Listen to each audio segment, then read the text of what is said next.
For this video, we're going to talk about number 11 linebacker and running back Julian Glantz of Scarsdale High School, located right here on the screen. And this young man, I've done a video already on him, and we're going to focus in on him in the linebacker's spot. And that's 6 feet, 185 pounds. Is an athletic, three-down linebacker who shows solid range and feet. And this young man is involved in a lot of plays, and it's because he's decisive in his reads and he flows to the ball in a hurry. And when I evaluate a linebacker's decision-making or his ability to flow to the ball, I always use the triangle read. Now, it's not taught by all the coaches. They're taught differently, but generically, you want to see how fast a linebacker can process a play and flow to the ball in the correct direction. And what I use the triangle read is a back to a lineman, and that's going to tell the linebacker where to flow to the football. But let's go over a couple plays that I really liked about him. Things he could work on. I think he got stronger. I think he got better at disengaging blockers, but there is still room for improvement. And we'll go over a couple plays like I talked about. On this first one, you're going to see the running back's going to be flowing to the left. These linemen are going to be down blocking, which is going to tell the linebacker he's got to flow in this direction. Okay? And you want to see how fast he does that. And he does that he did that pretty well for the most part. He flows in this way. He sees this lineman coming up to block him. Now you got to be able to play through contact, make linemen miss, and get to the football. And he does that. Look at him, that quick little juke move, and look at him fill the hole right there and help stonewall that running back. One more time. Again, he's flowing to his right. You're going to see the running back step where these linemen down blocking. That's the indicator that you have to flow this way. And look at him step up and fill that hole. Let's go to another play. Here he is right here. Again, he's a guy who can scrape over the top, or he can play that Mike position roll. And they're going to try to get him with a counter action, right? They're going to be faking the flow read this way. But you're going to see the H-back coming this way. You're going to see some linemen zone blocking to the left. They're going to counter back. Okay? Watch him read this. Okay? How fast can he process it? Look at him step up this way. Again, this is important for young linebackers. Stepping forward, right? Not going sideways. And now watch him shadow and make this play. Look at him all the way to the outside. That's a good job. Let's go back to this play. Again, this is a really good rep. First, looking on the stance. I do like the stance. I do like the bend. I like his hands in front of him. I would like his feet a little bit closer together instead of staggered. But, again, they're going to try to get him with some counter action, right? So they want to go this way to get him to step this way. But you got to read a flow read to linemen, right? Because the linemen are really going to tell you the truth. And you're going to see linemen stepping to the left, which is going to give the indication the ball should be going to the right. Okay? And that's why I always emphasize young linebackers, veteran linebackers, to read linemen. You want to read a flow read to a lineman because that's going to dictate where the ball's going, right? And I talked about it previously.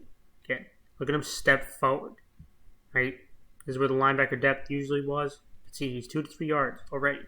You don't want to be taking wasted steps, standing still, or going sideways and not making up ground. But look at him flow into this backside gap, okay? Running back doesn't have a cutback lane. There's actually a pretty good job of containing by these defenders. He can't cut back. So now he's going to try to bounce to the outside, and now you're going to see that range and athleticism, right? Look at him run out there. Look at him make this play out on the edge. Again, he was backside. Another thing I really like about this young man, I mentioned the athleticism. He shows he's got the fluid hips and the feet. He can drop into coverage. I think he can drop into zone coverage. He can play some man-to-man, right? And this rep kind of shows that ability right here, okay? They're going to be running with this H-back to the out, and they're going to try to get this linebacker to bail out. Okay, this number 2 receiver is going to be running a go pattern. And underneath that route, they're going to try to focus in on this slant. Okay, so they want to extend this defense with this deep pattern and then throw underneath. They want to try to fit it in the window, because this linebacker should be getting the hook to curl. But they want him to be eyeing this guy bouncing to the outside. Okay? So let's watch him. First, he opens up flat, but look at him redirect. Looking at the quarterback's eyes and get enough depth and make a big play on that ball. Okay, and watch the hips, right? Starts off going a little flat. Looks like they caught him. But look at him redirect his hips, get depth, and make a big play on that ball. Again, showing the ability to change direction and drop into zone coverage. Let's go to the final play. Again, right here, this is something I thought he definitely improved on. from the previous video I did on him, and that's stopping against power running, right? This is going to be an option play, right? They're going to fake the fullback dive up the gut, up the butt of the center. Quarterback is going to keep and attack the C gap, okay?